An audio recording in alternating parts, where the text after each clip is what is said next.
Uh, Thank you, Pallavi ma'am. Good afternoon, everyone.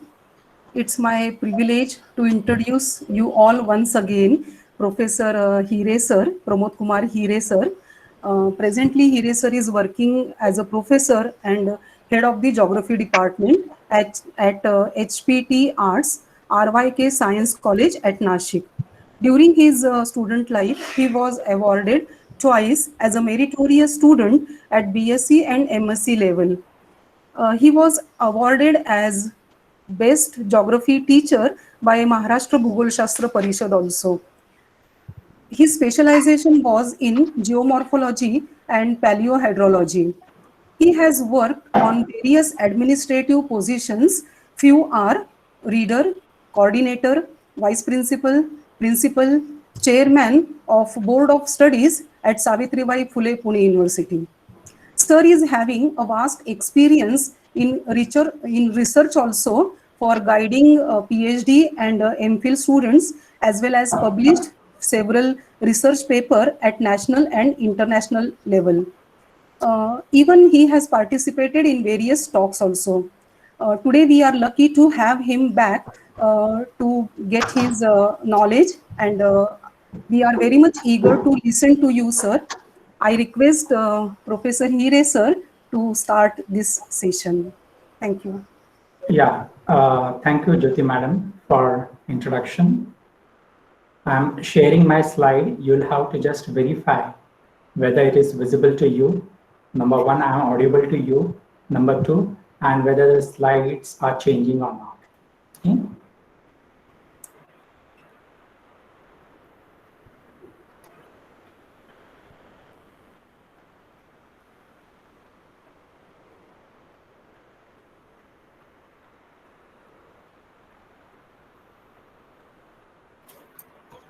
Okay, is it visible? Yes, sir. Yeah. And I'm going to the next slide. You please tell me whether it is changing or not. Has it changed? Yes, sir. Okay. Thank you very much. Okay. I welcome all the participants, my friend Professor Manoj Devne, other members of the organizing committee for this session. As it has been introduced by Jyoti madam, my specialization is the paleoflood hydrology and geomorphology. Actually, in our geography, there is no specialization like paleoflood hydrology, but I have been working in this area since I had registered myself for PhD work. And at that time, this technology, about 32 years ago, because this technique is only 40 years old. At that time, it was relatively new. And my supervisor, Professor Vishwas Kai, had gone to USA and learnt about the technique. And I had worked with him for about 10 years on the paleoflood hydrology. And later on, I independently worked on the paleoflood hydrology and geomorphology. And recently, on the project on which I've been working, which is sponsored by the Science and Engineering Board, Department of Science and Technology, Government of India, it is also project based on the paleoflood hydrology and geomorphology. So the topic of my today's presentation is of course related with that, is the scientific and societal value of paleoflood hydrology and geomorphology.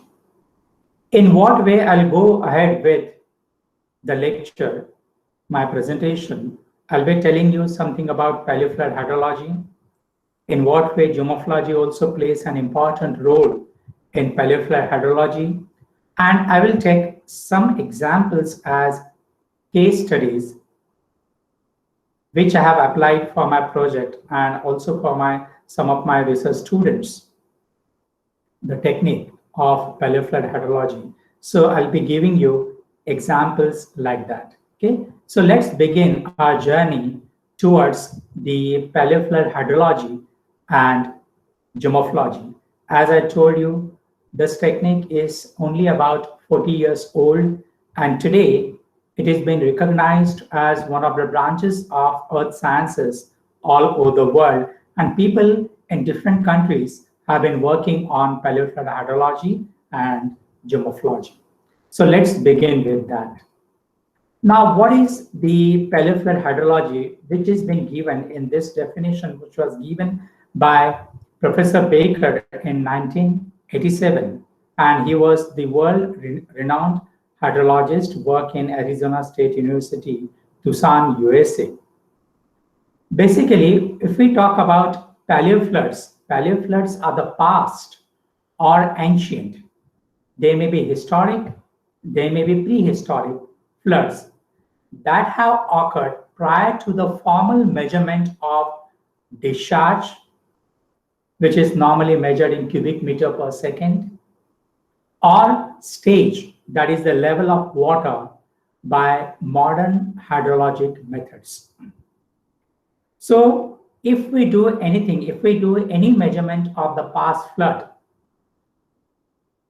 which might have occurred recently, but if that past flood has not been recorded, has not been measured in terms of discharge, that is the volume of water flowing through a particular point per second, or what was the stage, what was the level of the flood, if it is not been measured, discharge wise, it may be cubic meter per second or cubic feet per second, normally cubic or cusecs it is called, that news always come in the on the television or in the newspaper in the monsoon season, or the level of flood. Say, for example, a particular flood has crossed a danger level, it is 2 meters above the danger level, or it is only 1 meter below the danger level. We hear the news like that. That is called as the stage, or the level of water with reference to an arbitrary level, that is called as danger level, which is locally defined. So that is called as the paleoflood hydrology. So here we have to remember that it should not be measured by modern hydrologic methods. And that method could be discharge measurement or the measurement of the level of the flood with the help of modern equipments. Now, paleofloods are occurred without being recorded either, as I have said, by direct hydrological measurement during the course of its operation. Normally, hydrological measurements is an instrumental record that is measured maybe in meter, or if it is with a current meter, it is measured, the velocity of the water is measured, and then later on it is multiplied with the area through which the water is measured. That is called as systematic recording. Or it is the observation or documentation by non-hydrologists. It's not that it may be the modern measurement, but some things are documented by non-hydrologists. Say, for example, local people, they know, okay, the flood water had reached up to this level. Even 50 years back, even if any flood occurs, my experience says that people have very sharp and accurate memories about the flood levels. That because the flood levels are the levels which nobody forgets, that we also remember if we have seen a particular flood, and if we go to that location once again, we can tell that, okay, the flood water had reached up to this level.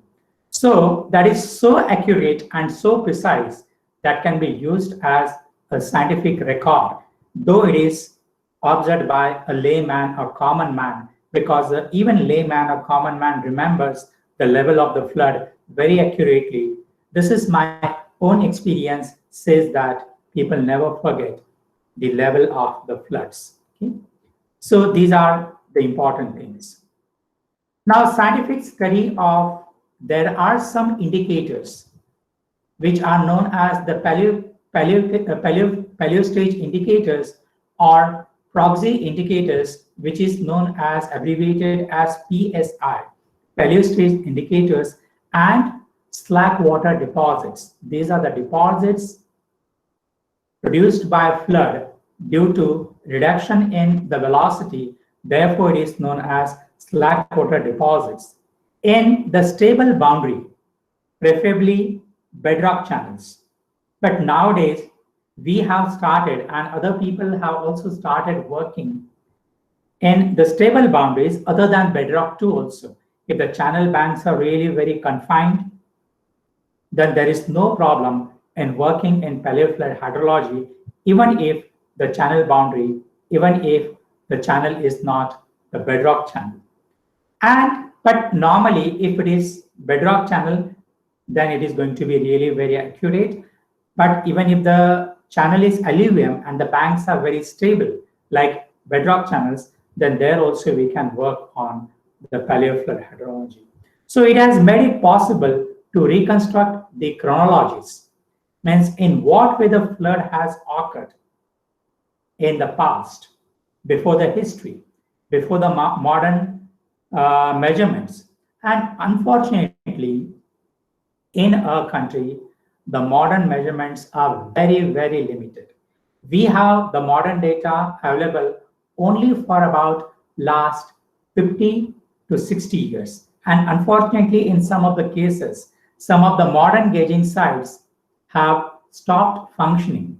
It is going other way around in the reverse manner, that we should have more and more number of stations, but rather whatever stations were working, they have been closed.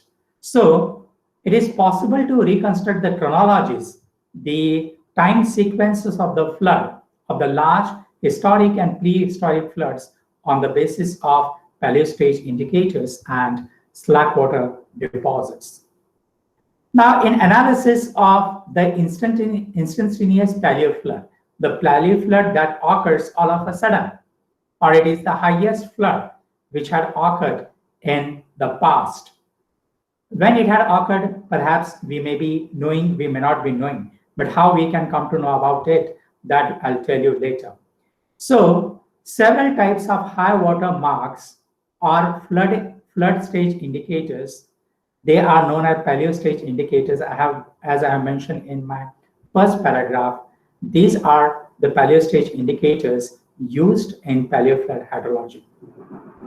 Now here in this cartoon, you can see some of the paleo stage indicators. If we start from the left, then it is one thing is clear that it is the bedrock channel, because it is the gorge or say the bedrock channel where these studies are carried out in a nice manner, more scientific and accurate manner. So on the left, if you see, we have a flood scar. Like during the flood time, what happens? Flood debris, trees are transported and they make some impact on the standing tree, and then we can have some indication. Sometimes what we have, instead of that, we can have the flood debris. That is also very accurate, that flood debris are accumulated on the trees, on the shrubs, on the branches of the trees, and that is also a very good indicator. And it is unfortunate that our rivers are always polluted because we keep everything in our river. So there are plastic bags, everything are thrown into the river, and those plastic bags, then they are transported during the flood time, and they make a record of the stage or the record of the flood which has gone recently. But such flood scars or such flood debris cannot survive for longer period of time. If the measurements are done immediately after the flood, then really it is very important to know about. Then the second one from the left is the Boulder Bomb. See, these are the boulders, and boulders are not normally transported by average floods. The big boulders particularly are transported only by high magnitude large floods. So when you see the accumulation of the boulders or individual boulder at a particular location, so that can also be a good indicator that this is being transported by flood. Otherwise, there is no reason why the boulder accumulation can occur. There is no reason why a particular boulder is deposited and inclined at some location. So individual boulder or accumulation of the boulder which is known as a Boulder Bomb, can also be a good indicator of the paleo flood. That can be a good paleo stage indicator. If you come to your right, right of the diagram, then SWD is written. That SWD stands for the Slackwater deposit. Now, in the bedrock channel, particularly at the tributary mouth, or if the channel gets constricted prior to the constriction or after the constriction, there are some, say about 8 to 10 sites where there is possibility of the slackwater material getting deposited. And these slackwater deposits are, if you see the litholog on the top, these slackwater deposits are deposited in the sequential manner. Like the next higher flood is deposited on the lower flood, and then it goes on like the younger floods are deposited at the top and the older ones remain at the bottom. So slackwater deposit, this is a very important aspect of the paleoflood hydrology, that the slackwater, sequential slackwater deposits, if they are properly preserved, they can give us record of the paleofloods ranging over a period of millennia. Okay? So this one is an important aspect. The next one is the scour line. Now, basically, gorge, of course, it is made up of the bedrock. But if no large flood occurs over a long period of time, then even that bedrock gets weathered. But if all of a sudden a big flood occurs, that weathered material gets eroded, and because of that, a line develops. Below that, because the water flows, that water removes the weathered material, and we can get a line which is known as a scour line. And scour lines are also very accurate as far as the paleoflood studies are concerned. In addition to this, there are some other indicators like the tree line, or it is also known as streaming line. Some of the trees are uprooted up to the level of high level of water. So tree line, and in our area, we have, instead of that, because of a recent flood, we found a shrub line as a surrogate of tree line as a paleo stage indicator. So there are some proxy indicators which are known as the paleo stage indicators. Amongst that, the slackwater deposit stratigraphy, if it is preserved in a nice manner, is really a very good indicator, because it does not give an idea about only single instantaneous flood event, but it gives an idea about the sequential flood events, that is called as the stratigraphy of the slackwater deposits. Okay, then these paleo stage indicators, which are used to infer the stage, that is the level of the river, and to calculate the paleo discharges. That includes erosional features, as I have told you in the previous diagram, like scour line, flood scarred trees, tree line, or shrub line. Then it can be classified into depositional features such as slackwater deposits, silt line, that is the deposition of the silt almost at the higher level of the flood, boulder bombs, flood debris. These are some of the depositional features. So they can be classified into two groups. Some of them are erosional, some of them are depositional. Now, amongst this, as I have told you, the slackwater deposits provide reasonably accurate information about the past floods, because it is the most common sites for the slackwater deposits are the tributary mouth, particularly the tributary mouths of the small tributaries, or the bends in the bedrock channel, as I had shown you in the sketch of the paleo stage indicators earlier. Now, the important processes in the fluvial geomorphology is the entrainment and transportation of the coarse sediment. And coarse means the boulders, the big chunk of the blocks, boulders, which are more than 25 centimeter in diameter intermediate axis that is called as a boulder, and sometimes they are much more bigger than that also. So in fluvial geomorphology, entrainment and transportation of the boulders of coarse sediment is again an important factor. Now, such coarse sediment entrainment and deposition usually associated with infrequent extreme floods because the huge boulders are not transported by the floods which occur on the average basis. The floods which occur frequently, they can be transported mainly because of infrequent, that is large magnitude flood, and which are the extreme floods. Because the energy required to transport such big boulders increases with the particle size, because only high energy environment can transport the big boulders. Now, the transportation of the coarse sediment through channel tends to be less rapid and it is more localized.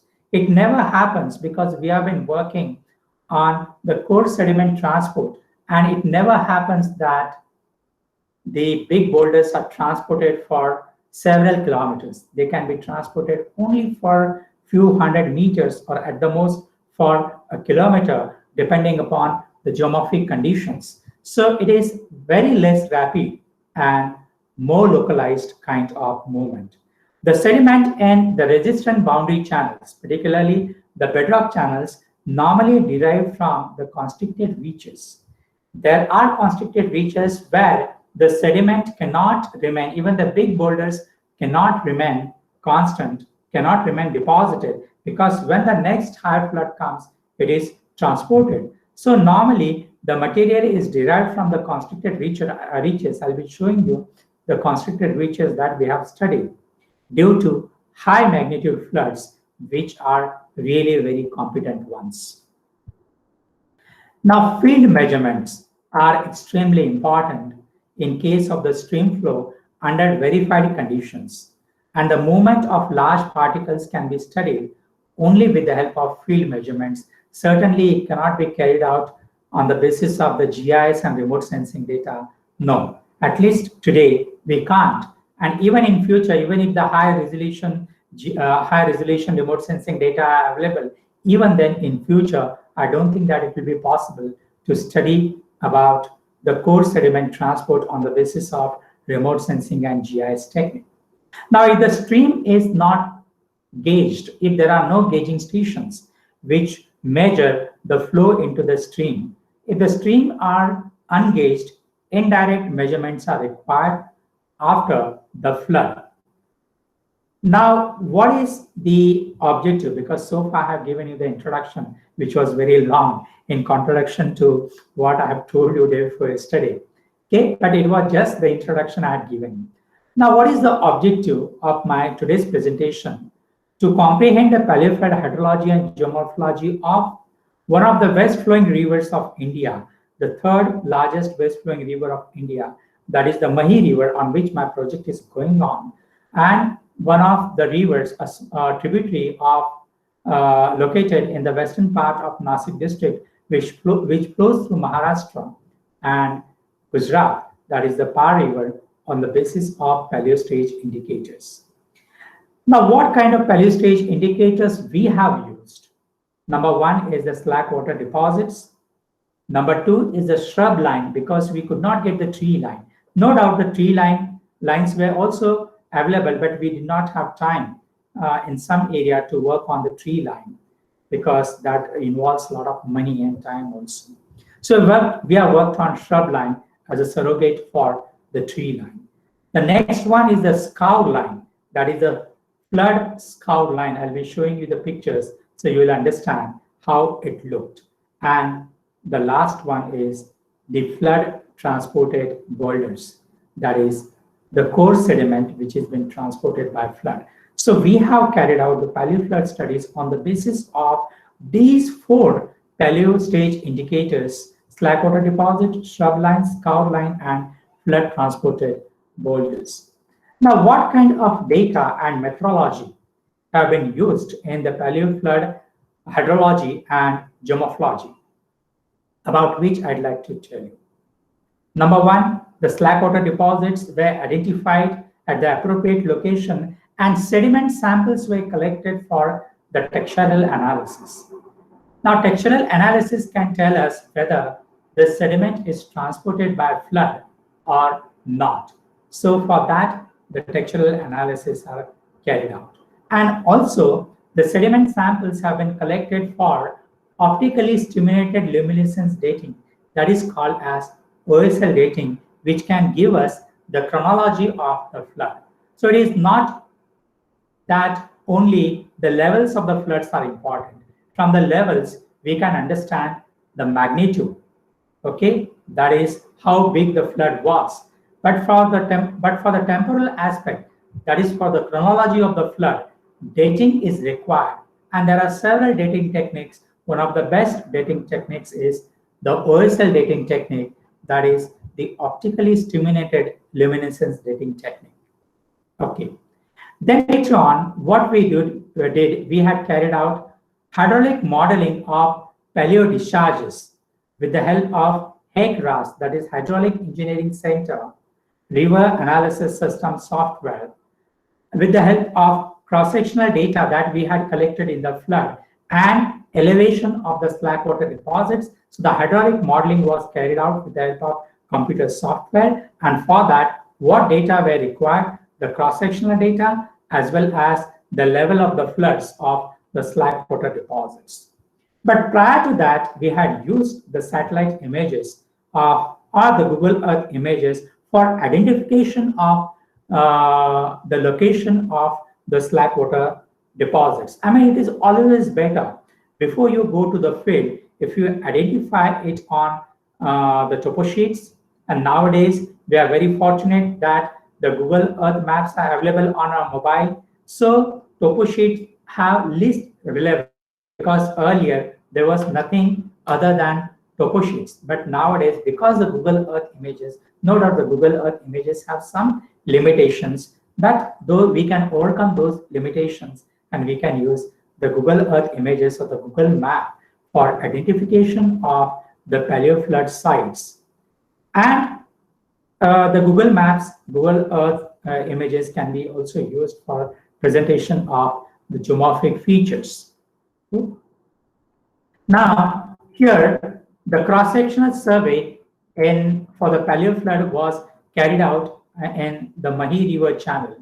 And the cross-sectional survey can be carried out with the help of total station, with the help of auto level, whatever instrument you have and whatever instrument you are comfortable with, that can be used. So for cross-sectional survey, auto level I find is a very easy one and quick one and very accurate one. If you have total station, then there is nothing like that. So in this manner, the cross-sectional survey can be carried out of a line that is known as a scour line, which we could identify on the opposite bank from where we had started the cross-section. Now, modern flood records for the year 2006 was available at one of the gauging sites, which is located about 15 kilometers downstream, where our paleo flood site was located. So it was very easy for us to compare our paleo flood discharge with the modern flood record, which had occurred about 15 years back. Then we had measured some about 285 boulders, and samples were collected on the Par River, which is located in the western part of the Nasik district. And intermediate axis of the boulders has measured to study the paleo competence. Okay? Then William's equation, William in 1983 has given the sediment transport equations to identify the mobility of the pore sediment theoretically, and those equations were used, and these are the equations used by William. The first equation is of stream power, the second one is of shear stress, and the third one is of mean velocity. And that dt stands for the intermediate axis of the diameter of the grain size, which can be measured in millimeter.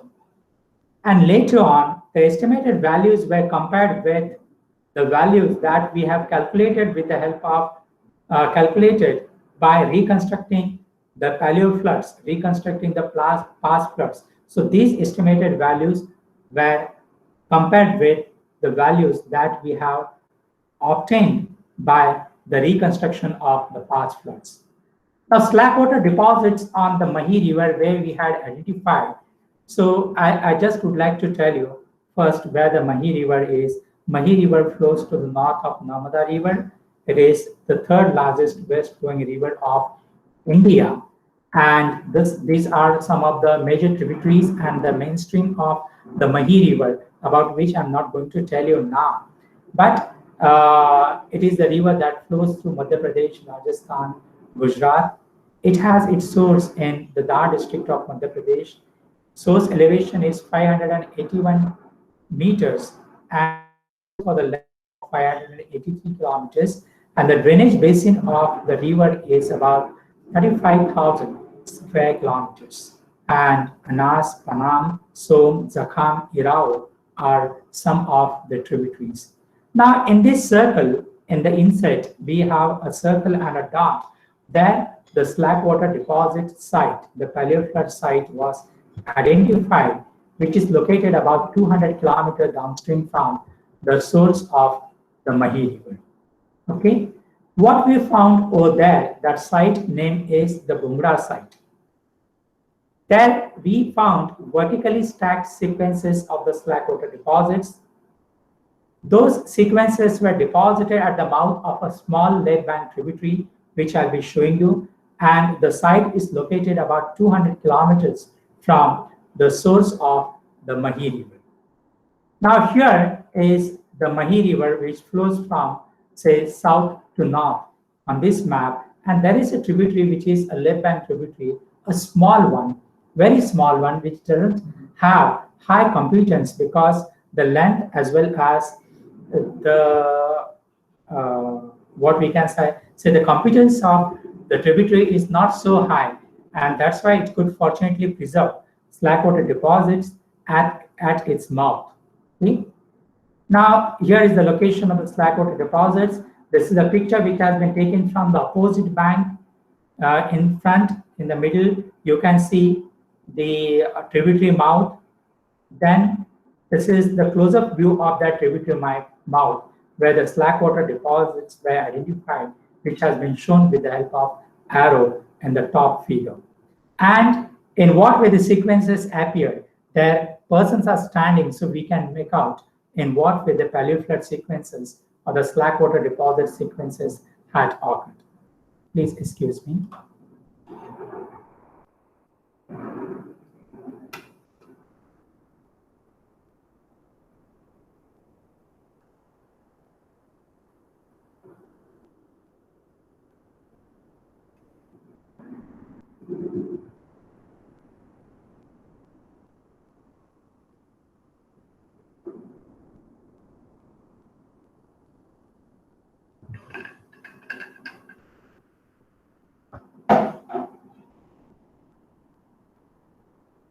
Okay, so in this way, from the bottom diagram, right, we just went on making it zoom of the pictures, and we can make out how they are preserved.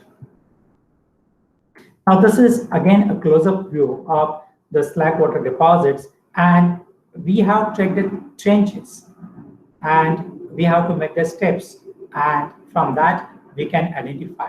In the next diagram, in the next photograph, if you see, you can see the clear-cut units of the flood, and these are the flood units. We have marked with the help of lines, and these are the flood units. So that thick unit is deposited by an individual flood, and next higher unit is the next higher flood, because it is the younger floods are always at the top and the older ones are always at the bottom. So that is again the beauty of nature, that the younger ones are always at the top, and because of that, unit wise they are preserved into the nature. So it is the nature's measurement which does it very accurately, and then we can make out in what way they are beautifully preserved at the appropriate location. And this way we can do the measurement of the flood units that in centimeters. Say, for example, this particular flood unit is about 20 centimeters in width. And you can make out from the textural differences, color differences, that these are the individual flood units. So in this way, the thickness measurement is carried out. Now, we are required to take some photographs because later on they can be used for presentation purpose as well as for measurement purpose. So in this way, step 1, step 2 was taken. These are the individual flood units which I have already shown you. And in this, you can make out, say, for example, from the top, unit number 8, unit number 9, unit number 10, unit number 11, unit number 12. So these are the individual flood unit. Means each unit is deposited by a flood event. Now here we have collected the sample for the OSL dating. Now that is the galvanized pipe, and we have to horizontally pour the galvanized pipe inside, and the sample is collected.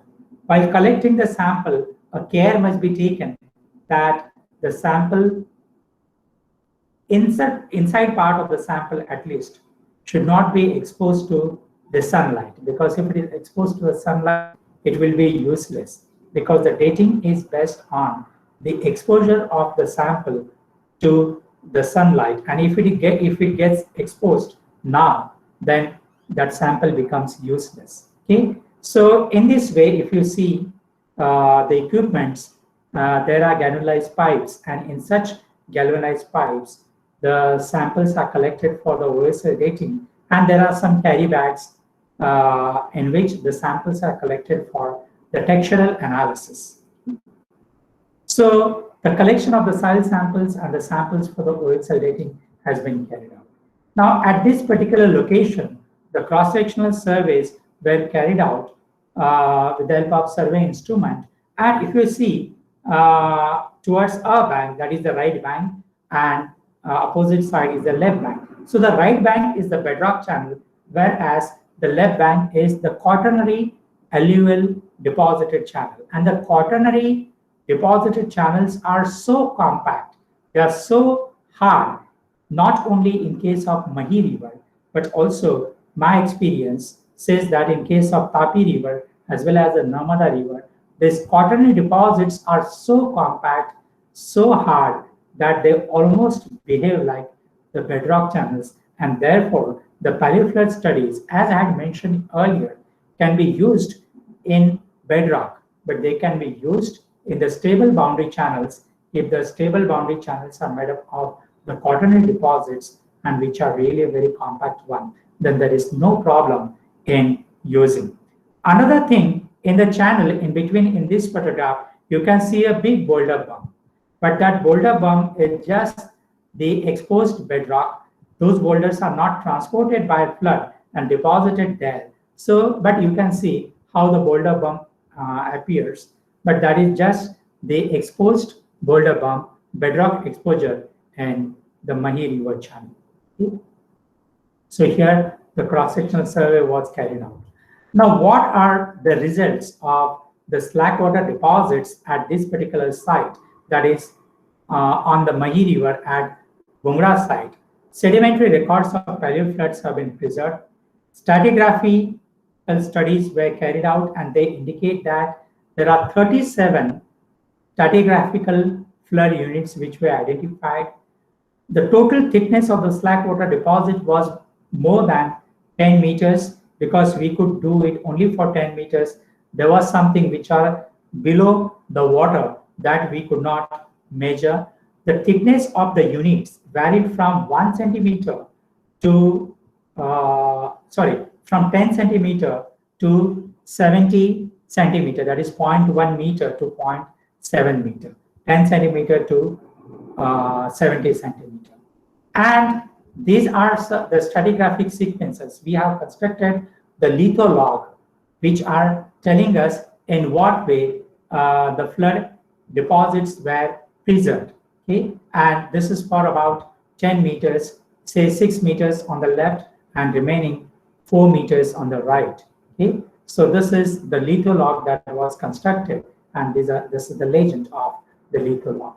Now, 17 soil samples were collected for the textural analysis, and it suggested that there is variation in the particle from clay silt to medium sand. Now, this is the textural analysis table, which is of no use for you for the time being, but we have identified mean, median, sorting, skewness, kurtosis. That is really helpful for the slackwater deposit studies.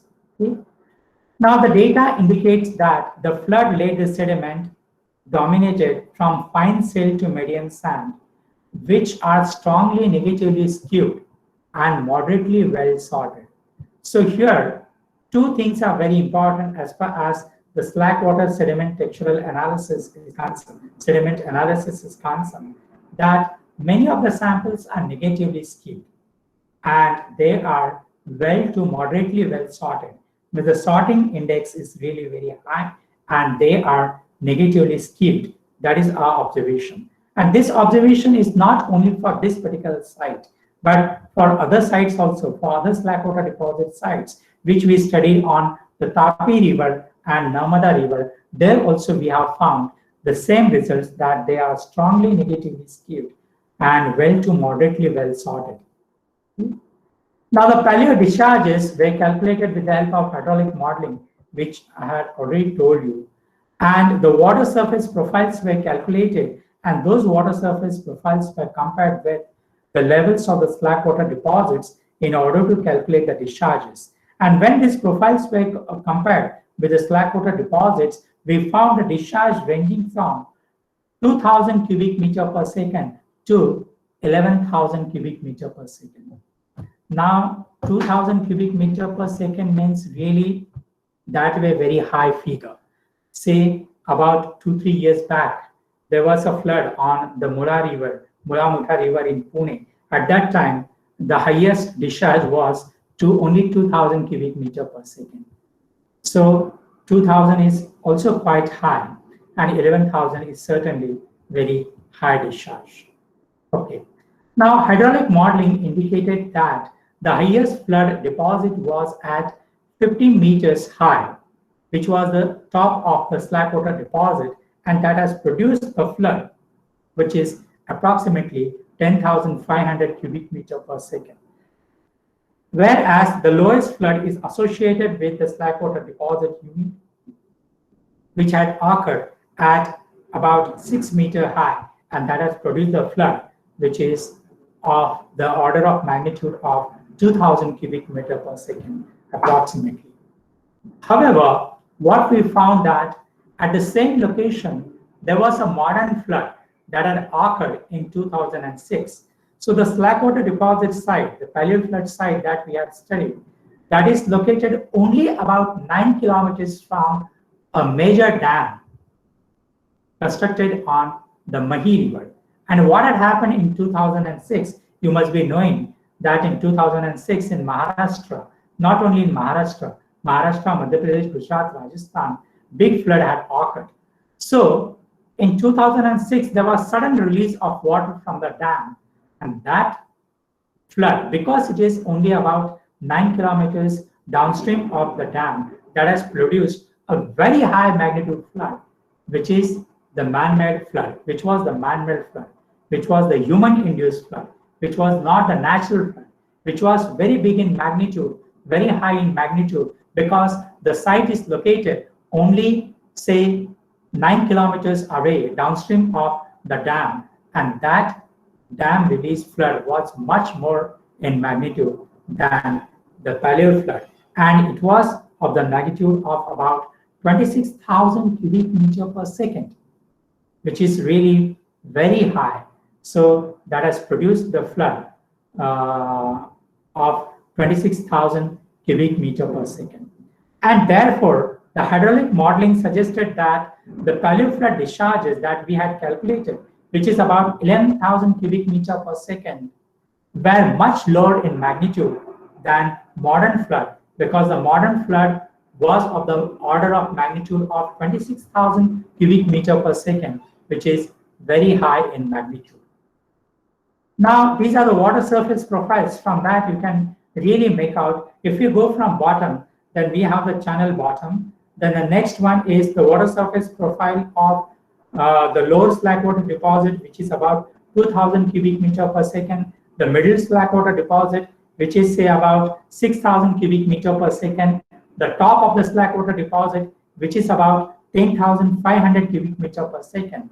But the modern highest flood level, high flood level of 2006 flood, which is 26,000 cubic meter per second, which is much more higher in magnitude than the Paleo floods, because it is the man-induced. Why it is so high? Because the site is located only about 10 kilometers, 9 kilometers out downstream of the dam, and there was sudden release of water from the dam, and even the vanning of the flood wave did not take place, and that's why it has produced so high magnitude flood, which is the modern one.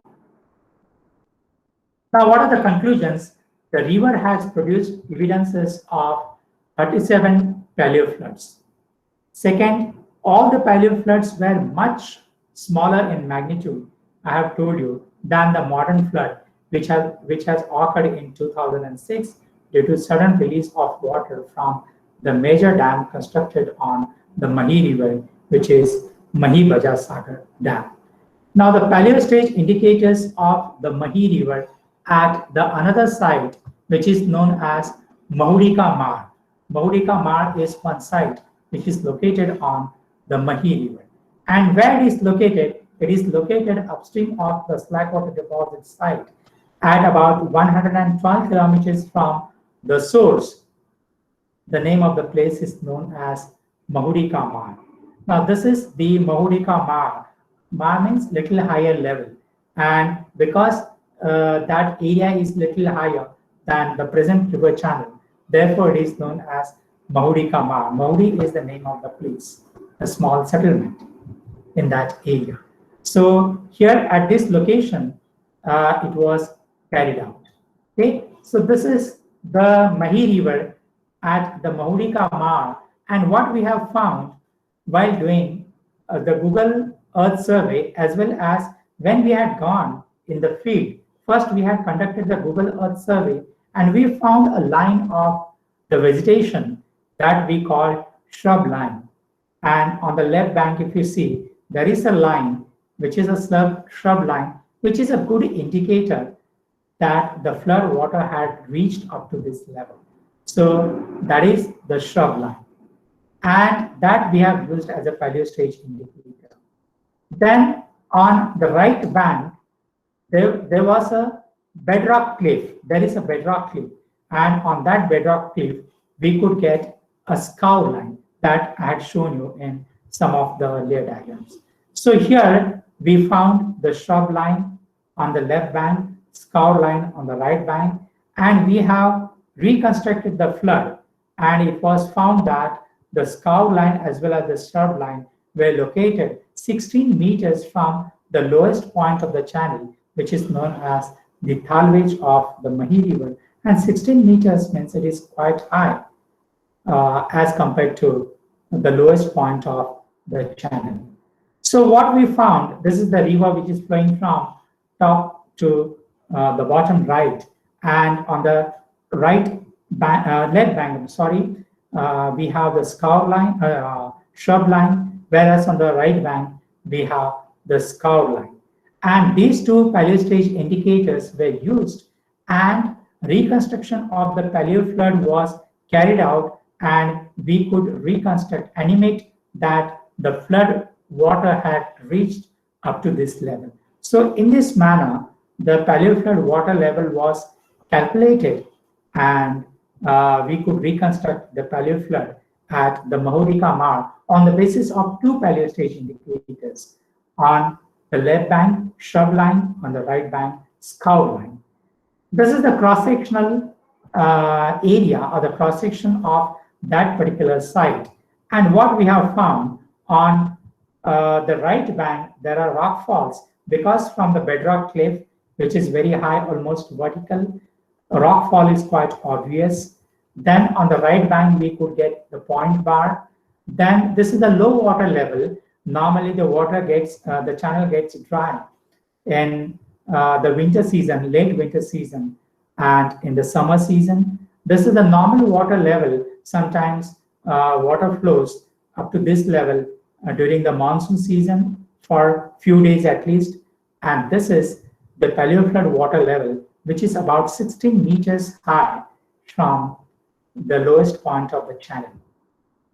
Okay, this is the shrub line, and on the opposite side we have the scour line. This is the different water levels: low water level, medium water level, and paleoflood water level, which is been determined on the basis of the shrub line. What we did, we tried to compare whatever discharge we had estimated, reconstructed with the help of paleostage indicators. We tried to compare with the discharge of the gauging site, and fortunately we could find a gauging site which is located about 15 kilometers down from this paleoflood site, that is the Mataji site, and there we found results of the discharges which are very close to our estimated discharges. So we found that on August 6, 2006, there was a big flood, and that was the same which we have seen at Bungda. The maximum water level was 297.25 meters, and that flood was measured by the modern gauging site, and which is about 15,000 cubic meters per second. So that has proved our hypothesis that whatever paleoflood we had estimated, that was nothing but the August 2006 flood which had occurred. And that can be subsequently supported by some of the other evidences. So at this gauging site, which is located about 15 kilometers downstream of the paleoflood site, at the paleoflood site, our discharge was 14,000 cubic meter per second, and at the gauging site, it is 15,000 cubic meter per second. So for the distance of say about 15 kilometers, other tributaries must also have contributed to that mainstream. So whatever discharge we have estimated, that we can compare with the modern gauging site, fortunately, and two things have been carried out. One is the validation of the discharge. That is also a very essential step. Whatever discharge you have estimated, whether it is correct or not, that has to be validated and supported by several evidences. So the validation of the discharge has also been carried out. And the second thing we could say with the confidence that it was the 2006 flood which has produced the scour line and the shrub line. So as I told you, the Mataji site is about 13 kilometers. It is 15 kilometers, I have said, approximately, located downstream. And the comparison suggests that the calculated paleo stage discharge is close to the 2006 flood. So this is the scour line on the right bank on the bedrock cliff of the Mahi River. This is the Boulder Bomb, which is nothing but the rock fall from the cliff. These are not the flood transported boulders. So these are our conclusions. Some of the points I have already mentioned while explaining, but still I'd like to conclude those points of the Manojkumar. So the Mahi River has produced excellent paleo stage indicators in the form of the shrub line and scour line in a certain geomorphic condition. Number two, the calculated paleo stage discharge for this site is about 14,000 cubic meter per second. The presence of large boulders along the Mahi River provide the evidences of the paleo competence, and the paleo discharge of the Mahi River has ability to transport the coarse sediment such as pebbles and cobbles, no doubt about, they can be transported by normal flood, but the big boulders can also be transported. Now, the next one is the core sediment transport due to past floods in the bedrock channel of the Par River in Western India. So in the Western India, this is a small river which is 1,600 square kilometers, and the length of the river is 141 kilometers, but excellent river to study some of the geomorphic characteristics, particularly the bedrock. For the bedrock studies, it is very good one, and as well as we have tried to use it for the paleoflood studies too. So here is the geology, that is Cretaceous, Eocene, Deccan Crab basalt, and here is another important characteristic of the river, that the maximum rainfall is about 2,200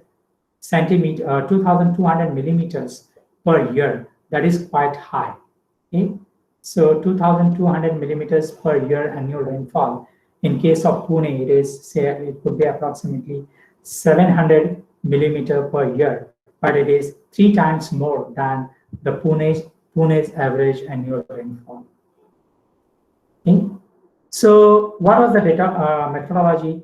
We had carried out 16 cross sections, and we had carried out several measurement of the boulders, and on the basis of that, shear stress, stream power, Froude number, Reynolds number, critical velocity for the inception of cavitation, such a flood hydraulic and hydrodynamic parameters were calculated.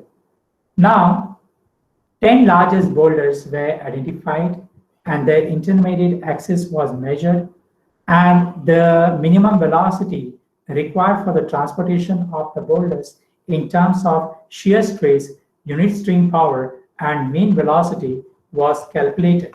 And these are some of the parameters of the flood hydraulics and hydrodynamics, which are very scientific one and which can be used very well for estimating the past discharges. They are in the form of shear stress, unit stream power, Froude number, Reynolds number, and the last one is the critical velocity for the inception of the cavitation. These bottom 3 formulae were already discussed earlier. I have already told you about these are the Williams theoretical equations. On the basis of that, the core sediment transportation capacity of the river can be calculated.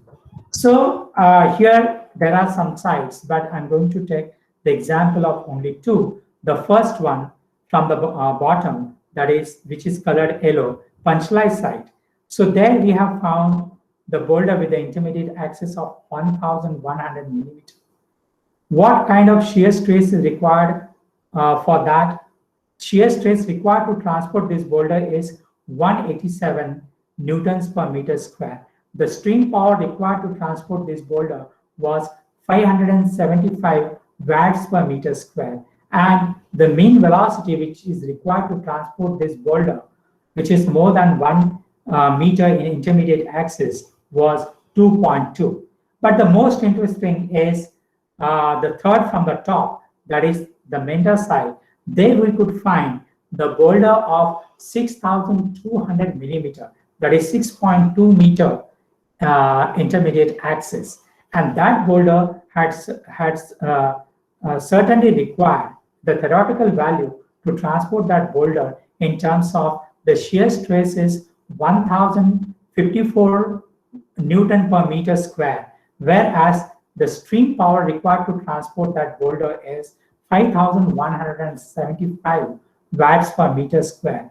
And what is the mean velocity required to transport that boulder, which is more than 6 meter in intermediate axis, that is 5.12. Now, was it possible to have such flood which is having the velocity more than 5.2 meter per second? So we have seen, and then later on, we have reconstructed the discharges, the paleoflood discharges at these slides.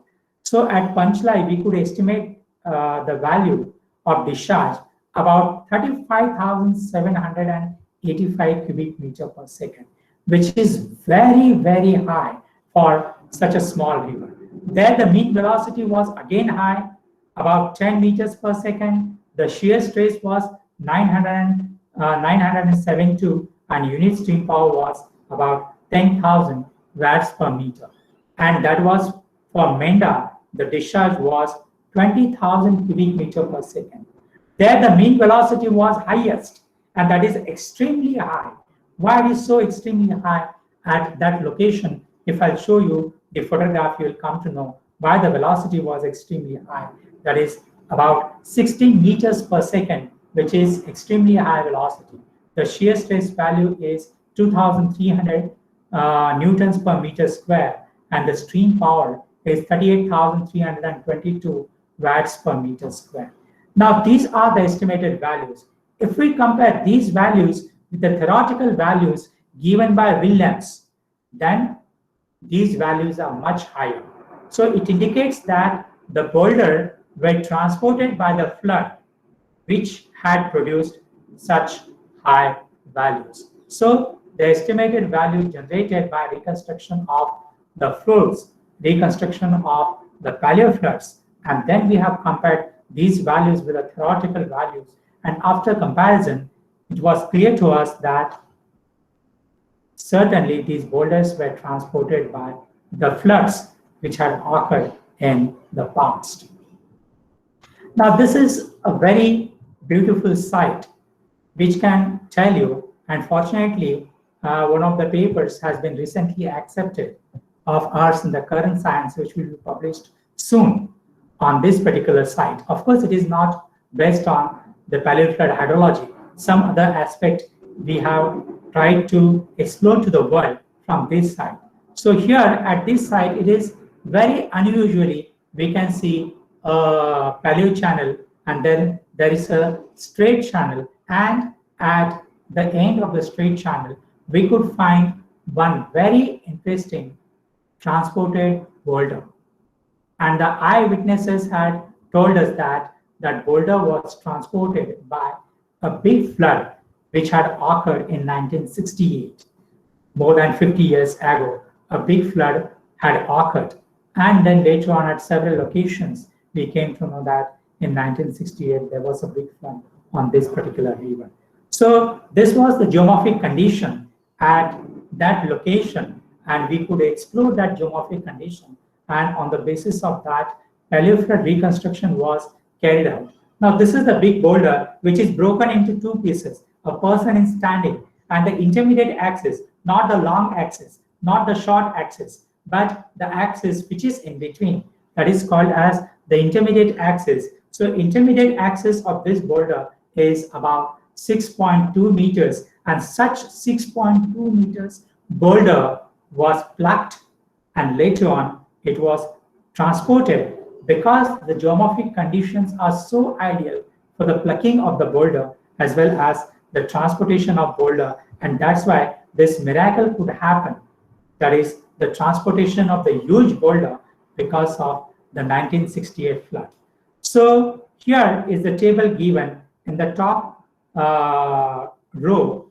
There are the estimated values, and in the bottom row, theoretical values. So what are the theoretical values required to transport the boulder? Please read the bottom line. Intermediate axis is about 6.2 meters. Theoretically, only 5.12 mean velocity is required, whereas the estimated velocity is 16 meters per second. Now, what shear stress is required? 1,000, whereas the estimated shear stress is 2,300. What unit stream power is required? 5,175. What is the estimated unit stream power? 38,322. So it indicated that this boulder was transported by the paleo flood, which was incidentally the 1968 flood, with the help of eyewitnesses. And if there wouldn't have been eyewitnesses, then certainly we would have to depend on the paleo flood studies only. But fortunately, because there is a settlement, fortunately we could find a person who could see the 1968 flood that was more than 70-year-old man, and that person told us that in this way it had happened in 1968. Otherwise, it is very difficult because the person has to be more than 65 years old. Then only that person can tell us that it is because of the flood, and that person has to observe the flood also. That is also a very important aspect. Okay, now this is the ideal slide. This is a gorge which is about 60 meters deep, very deep, and the width is only, say, 40 meters. And the total length of the gorge is approximately 600 meters. So 600 meters long, 40 meters wide, and 60 meters deep. So it is just like a pipe. When you put our finger on the pipe, the velocity increases. So like that, because we reduce the cross-sectional area. So at this location, the cross-sectional area is reduced, and because of that, there is increase in the parameters of flood hydraulics and hydrodynamics. The velocity has increased, the stream power has increased, the shear stress has increased, the Froude number has increased. There was inception of the cavitation at this site, and the Reynolds number was also very high at this site. That is mainly because of the ideal geomorphic conditions, and therefore in my title it is given societal value of the paleoflood hydrology and geomorphology.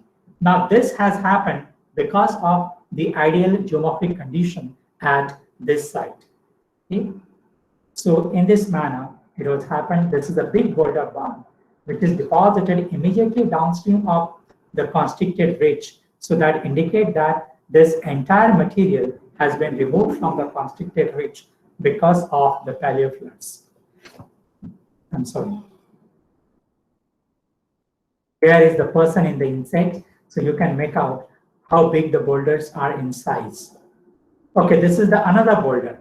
Now, this is in the Deccan Trap province, and in the Deccan Trap area, everybody knows that the lava flows are horizontal, but this boulder is tilted. This boulder is tilted, so there are only two chances. Either somebody has to come and tilt the boulder, or it should get tilted by the big flood. So why somebody should come and tilt the boulder, which is a very huge in size, because a lot of energy is required, and who will do that? So naturally it is not man-made. So it is made by the nature, and who can make it in the nature? Only flood can make it in the nature, because it is right in the middle of the river channel. So this is the big boulder which is in the river channel, which we have used as a paleo stage indicator. So about this, I do not want to tell, because this table, such a table was explained to you for the boulder of the Mender site. Now there are boulders again, flood transported boulders, and in this manner they can be used. Okay, so what are the concluding points for this section? One more section is remaining. I'll not be taking for longer time. That big boulders are transported only by the infrequent large magnitude flood, and that is the conclusion. And the river, that is the Par River, has very high ability to transport the coarse sediment. And the highest one that we could ever see in our life, 6.2 meters intermediate axis. The long axis of that boulder is more than 8 meters. So more than 8 meters boulder was transported, and that could happen because of the ideal geomorphic condition and because of ideal hydrologic condition of 1968 flood. Okay, so this is about the transportation of the boulder, and there was one more that is at the scour line, but that scour line studies have not been included in this presentation. Okay, so with this, I have taken for about 1 hour and 15 minutes. If you have some questions, you can please ask me.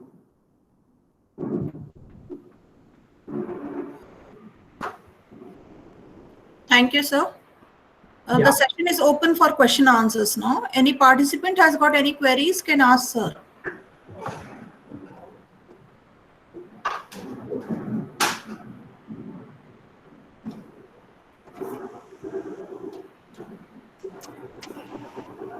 Is there any question, please?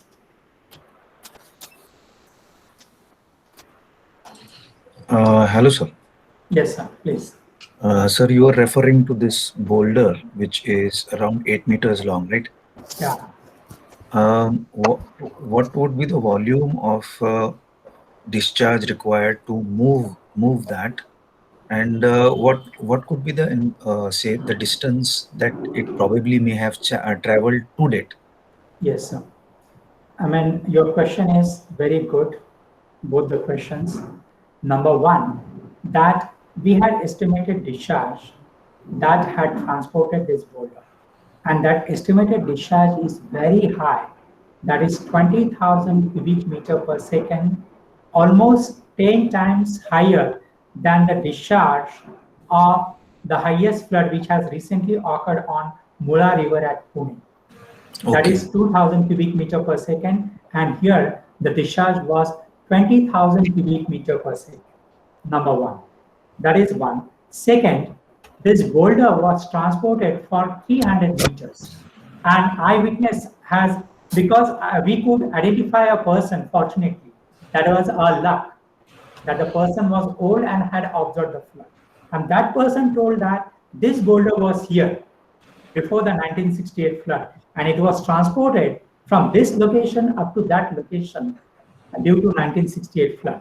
So it was very easy for us. We could measure the distance from that location where till the boulder is deposited at present, that is 300 meters, and that person only told us that the flood water had come up to this level.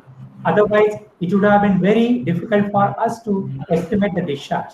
So the same was the person who could tell the stage or the level of the flood. On the basis of that, we could estimate the discharge for that flood.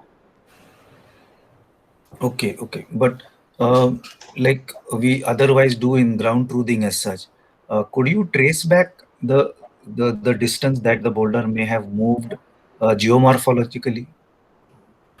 No, that way it was not possible. Only Okay. geomorphologically we could do it, because, as I have said, Williams equations are there.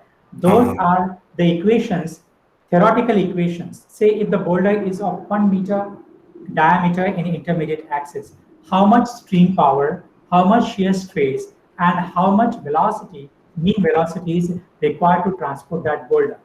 And when we have compared these boulder dimensions with the Williams theoretical values, then we found that our estimated values of the flood, actual flood, which had occurred in 1968, they are several orders of magnitude higher than the values required for the transportation of even this 8-meter long boulder. Okay. Thank you, sir. Yeah. Any more question, please? Sir, if you could now, because many of these are from human geography, Okay. if you could just relate the value of your study in geomorphology, how should human geographers say they are looking at a research paper Of course. on this particular topic by Professor Hire, but Yeah. a human geographer, what all should he learn from this? Of course. Yeah, that is a very, again, very important question. See, though we have been working in physical geography, but physical geography study is of no use unless it is useful for the human being. So even in the physical geography, the human aspect comes into picture. And in what way it is important, you must be knowing that the government has the river diversion projects. And on this particular river, and not only on this, there is one more river adjacent to that, which is known as the Nar River. Those who are from Nasik district, they must be known. There is one more river to the south, which is known as Damanganga River. There is one more river to the further south, which is known as the Par River. Now, government has a project of connecting Damanganga, Par, Nar, and government is planning to take that water to the Tapi River, then to the Narmada River, then to the Mahi River, and after crossing, then they want to take it up to Rajasthan. So, such studies are really helpful, because what is important for us, so many factors are important. The water is the most precious resource. So for water requirement in future, there are two types of water diversion projects which are going on currently. And unfortunately, they also do not have the data of whatever studies we have carried out. So those engineers also ask for data from us. So could you please provide that what is the highest flood data, or in what way you have carried out the studies. So these studies can be very useful for the river diversion projects which are already being implemented in the areas like Nasik district as well as in the Gujarat state. And there is one water diversion project for the Damanganga and Pinjara river that also will take place in future. So what we human beings require, require in what way such studies are applicable to the society. So they are applicable to the society in two ways. Number one, that such hydrological studies and geomorphological studies can produce the data which are not available. And for any human geography study or for any resources study, data are important. That is number one. Number two, these projects are being constructed. And for that also, they are restricting themselves on the basis of the data, modern data. They do not have the 1968 flood data. They don't have, because the modern data is only for 30 years and they don't have the 1968 record. So we can tell them that, no, whatever data you have in that, though you are having the 1994 flood as the highest flood, but there was a big flood which has occurred in 1968, which is much more order of magnitude higher than whatever data you have. Because their study is based on only 30 years of data, whereas our study has indicated that 50 years back, there was a big flood, and which was the highest in magnitude, which was more than 2 to 3 times more in magnitude than the modern flood data. So unless we do these kind of studies, how they can have the modern data? So that can help us in what way our data can be used by them. But another thing, another problem that we have, government agencies are also not so interested in using that. Whatever little data they have, they try to work on the basis of that. And the next important point, which I'm going to tell you, wherever the dams are being constructed, there is always opposition from the local people. And engineers have identified these dam sites in such a nice manner that there is minimum submergence of the area, minimum, very less, and that too very localized submergence. So even for the local people with the minimum losses, of course, somebody will have the great loss. Everything of that person may be submerged, but the others will be benefited a lot. So it is not only beneficial to local people, but it is also beneficial to the other people. So in this way, such studies can have the societal value, and such studies can be useful for the human geographers also. Thank you, sir. Thank you very much. Yeah. Thank you very much, sir. Yeah. Any other? Hello. May I request Pallavi madam to give a formal vote of thanks? Yeah. Pallavi madam, please hold on for a minute. Ma'am, hello. Pallavi, Let us have yes. a round of a few questions if possible. Pallavi madam wants to ask something. Yes. Is there any question? Yeah, ma'am. Yeah. I have Yeah. actually rather two questions, sir. Yes. Please go ahead. First of all, why specifically Williams equation was used in this study? And Yeah. because I found a Reynolds number can simply give you the friction, Yeah. the friction and the bed shear stress Yeah. values. And Okay. secondly, Manning's equation was, I mean, is it applicable? Why Yeah. Williams equation? Yeah, Williams equations, because Williams equation is related to the diameter of the boulder, that is intermediate axis of the boulder. Because in case of the fluvial transportation, we use the intermediate axis, not the long axis or the short axis. So whatever observations have been made by Williams, and he had done thousands of measurements under laboratory conditions, and in the field conditions. So his theoretical values, which are based upon the field studies and the laboratory studies, are very accurate if we want to compare with our data. So and that is quite easy to measure the dimension of the boulder. Okay. That is quite easy. And then later on, we have to estimate the discharge and mean velocity and shear stress with the help of formulae. So the Williams equations are used because the Williams data is based upon thousands of observations and it is been accepted all over the world. So that's why we have used the Williams equations. Okay, sir. And my second question was how sediment discharge was calculated, because I have my work related to it. How sediment discharge was calculated? No, sediment discharge was not calculated. We have not calculated the sediment discharge, nowhere. I mean, neither the sediment transportation, Williams equations we have used for sediment transportation, but sediment discharge, nowhere it is calculated. Okay, sir. Okay. Yeah, because that can be calculated if you have the sediment concentration samples taken during the flood time, and it is very difficult to calculate the bed load. Okay, so nowhere we have calculated the concentration of the sediment or the sediment transportation. Okay, sir. Okay. Thank you. Thank you. Okay, Pallavi madam, before you conclude, I would like to thank Dr. Ganesh Dave, who is the co-coordinator of a convener for this workshop. Then second, I'd like to thank my friend, Professor Manoj Devne, for inviting me for these two beautiful sessions, at least for me. Okay. Third one, I'd like to thank Professor Sunil Gaikwad, who is the head of the Department of Geography, SP College, Pune. I am also thankful to Principal Savita Datar, who had sent a letter of invitation to me. And I'm thankful to Shikshan Prasarak Mandali, Shipra Mandali, for organizing this workshop under their roof.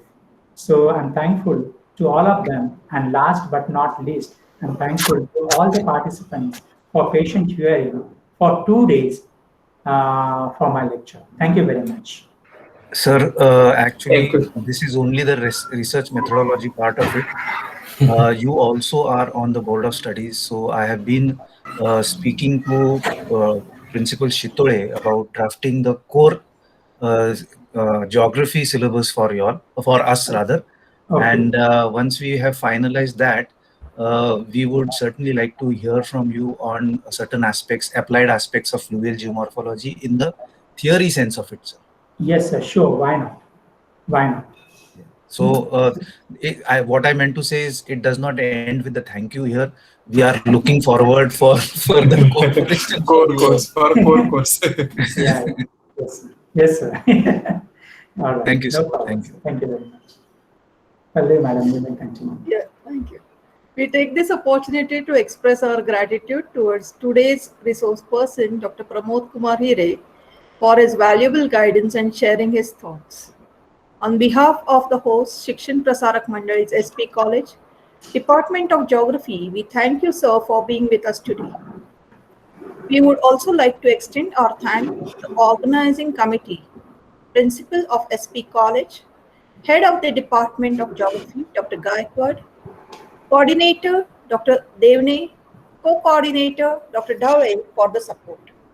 Last but not the least, we express our gratitude to all the PhD fellow classmates for attending the session.